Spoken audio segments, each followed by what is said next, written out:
ഇതൊക്കെ പറഞ്ഞിട്ട് പിന്നെ മൂപ്പര് ഭീഷണി ഉണ്ട്. ഒന്ന് നുണ പറഞ്ഞിട്ട് ആദർശമില്ലെങ്കിൽ പിന്നെ എന്താ കളവ് പറയാ, അതുപോലെ തന്നെ ഇല്ലാത്ത ആരോപണം പറയാം.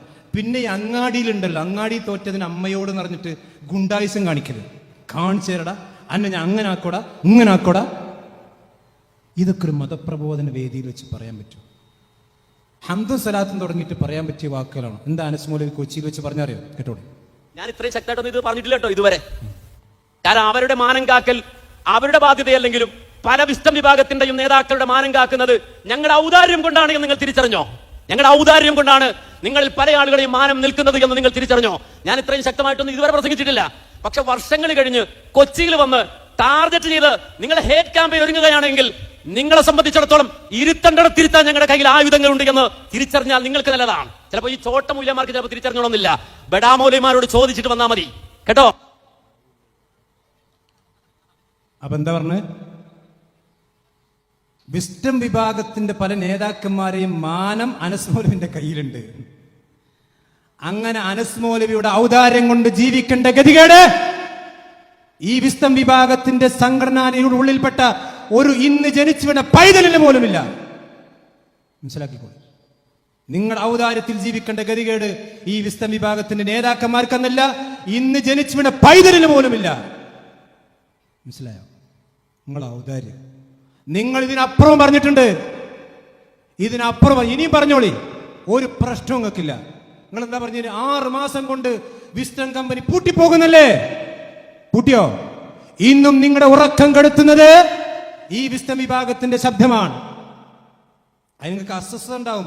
കൊച്ചിയിൽ വന്നിട്ട് നിങ്ങളുടെ വാദത്തെ തകർത്തു പോകുന്നതിന് ഇമാരി പിന്നെ പോക്കിരിത്തരം കാണിച്ചിട്ട് കാര്യമില്ല. അതിന് മറുപടി എനിക്ക് പറയും. നിങ്ങൾക്ക് മറുപടി ഇല്ല എന്ന് മനസ്സിലായി നിങ്ങളുടെ മുഖാമുഖം കണ്ടപ്പോൾ. മനസ്സിലായില്ലേ? അതുകൊണ്ട് അതൊന്നും വേണ്ട അനസ് മൗലവി.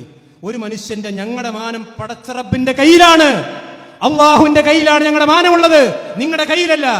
അള്ളാഹു ഞങ്ങളെ അപകീർത്തിപ്പെടുത്താൻ ഉദ്ദേശിച്ചാലേ ഈ ലോകത്ത് ഒരു പടപ്പ് ഉദ്ദേശിച്ചാലും അപകീർത്തിപ്പെടുകയുള്ളൂ ഇൻഷാ അള്ളാഹ്. നിങ്ങൾ എത്ര കാലം ഉരുണ്ട് പറഞ്ഞാലും എത്ര കാലം തൊള്ളിട്ട് പറഞ്ഞാലും ഈ വിസ്ഡം വിഭാഗത്ത് ഒരു തരുമ്പ് ചെയ്യാൻ നിങ്ങൾക്ക് സാധിക്കൂല. നിങ്ങൾ മനസ്സിലാക്കിക്കൂടി. ഇതൊക്കെ പറയുമ്പോഴേ നിങ്ങളെ മാനാ പോണത്, ഞങ്ങളെ മാനല്ല. ഇതൊന്നും ഒരു മതപ്രഭാഷണ വേദിയിൽ വെച്ചുകൊണ്ട് പറയാൻ പറ്റാത്ത ഗുണ്ടായിസങ്ങൾ പറയുന്നത്. ഖുർആനും സുന്നത്തും പറയും. അതല്ലാതെ ഈ രൂപത്തിലുള്ള ആളുകൾ ഈ രൂപത്തിലുള്ള പ്രവർത്തനങ്ങൾ, അതുകൊണ്ട് ഞങ്ങളുടെ മാനം ഞങ്ങൾ നോക്കിക്കോളാം. മനസ്സിലായോ? അത്രയേ പറയുള്ളൂ. ഞങ്ങളുടെ മാനം പടച്ചറപ്പിന്റെ കയ്യിലാണ്. ഇരു ലോകത്തും അള്ളാഹുവിന്റെ മുമ്പിൽ മാനം കെടാതെ നോക്കാനാണ് ഞങ്ങൾ അധ്വാനിക്കുന്നത്. അള്ളാഹു തൗഫീഖ് ചെയ്യുമാറാവട്ടെ. പടച്ചറപ്പിന്റെ മുമ്പിൽ മാനം കെടാതെ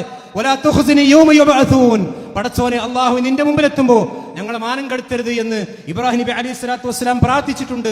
ആ പ്രാർത്ഥന പ്രാർത്ഥിക്കുന്നവരാങ്ങൾ.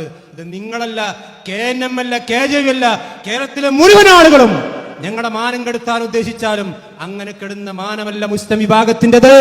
നിങ്ങൾ മനസ്സിലാക്കിക്കോ. നിങ്ങൾക്ക് ആള് മാറിപ്പോയി അനസ് മൗലവി, നിങ്ങൾക്ക് ആള് മാറിപ്പോയി. മനസ്സിലായില്ലേ? അതുകൊണ്ട് അങ്ങനൊന്നും നിങ്ങൾ ഈ രൂപത്തിൽ കളിക്കണ്ട.